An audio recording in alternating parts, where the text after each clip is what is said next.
I was in the living room, working through a report due the following morning, when a text came in from my wife, Nicole. The message arrived at 9:37 p.m. "The girls need some company tonight.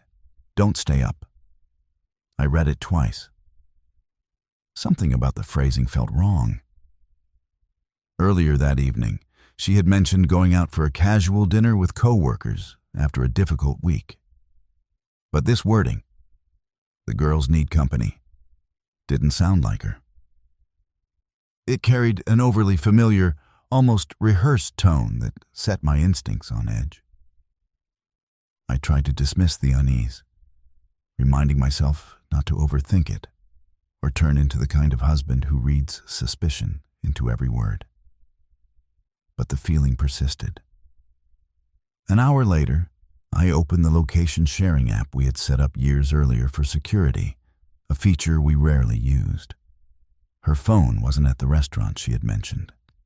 Instead, it was across town at the Meridian, an exclusive hotel lounge known for its secluded atmosphere and muted lighting, hardly a typical spot for a group of women unwinding after work. My chest tightened, but I needed to confirm it for myself.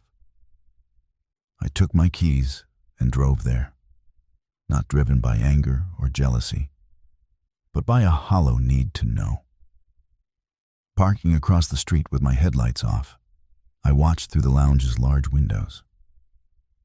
There she was, Nicole, in a striking red dress I had never seen before, form-fitting and far too deliberate for a casual night out. Across from her sat Derek, a co-worker from my office.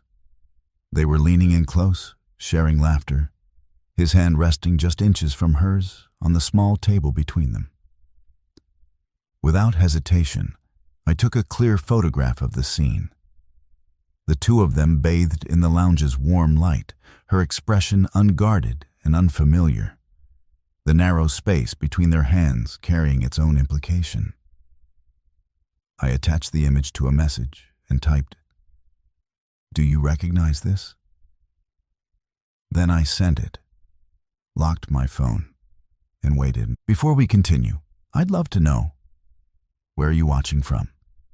Drop it in the comments, and if you haven't already, make sure to subscribe so you don't miss any of the upcoming stories and updates here on the channel. 7 minutes later, my phone began vibrating with a flood of calls and texts, which I ignored. Moments later, Nicole burst out of the lounge, clutching her heels in one hand, tears streaming down her face. She spotted my car and hurried toward it, pulling at the door handle. "Evan, please," she pleaded. "It's not what you think." I didn't unlock the door. She pressed her face to the window, her voice breaking. "Let me explain." I lowered the window slightly. She insisted Derek was going through a breakup, and that she had only been offering support, nothing more. I looked at her steadily and asked, "In that dress, at a hotel lounge?"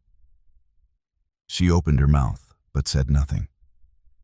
"Finally, Charlie," she whispered. I made a mistake. Nothing happened. "You made your decision when you sent that message," I replied quietly, but without wavering. I raised the window and drove away, leaving her standing beneath the streetlight, crying into the darkness. When I returned home, I didn't lash out. I simply packed a small bag, some clothes, personal items, my laptop. As I did, messages poured in.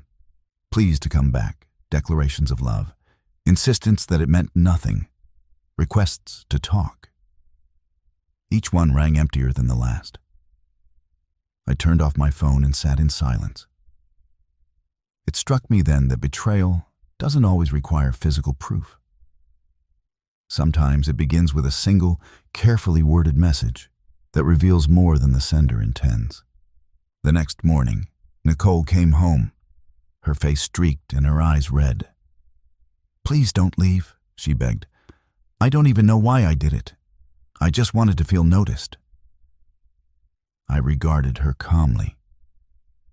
Then you should have sought that from me. Her composure broke, and she sank onto the couch, sobbing as I picked up my bag and walked to the door. You'll regret this, she said weakly. I paused and turned back. You already do. Weeks went by. I stopped responding to her calls until they ceased entirely. I focused on work and the slow process of reclaiming a sense of calm. Then one afternoon, Derek appeared at my office. His face was drawn, his voice subdued. Evan, I'm sorry, he said. She told me you two had already separated. I gave a faint, knowing smile. The realization settled over him. He had been misled, just as I had been.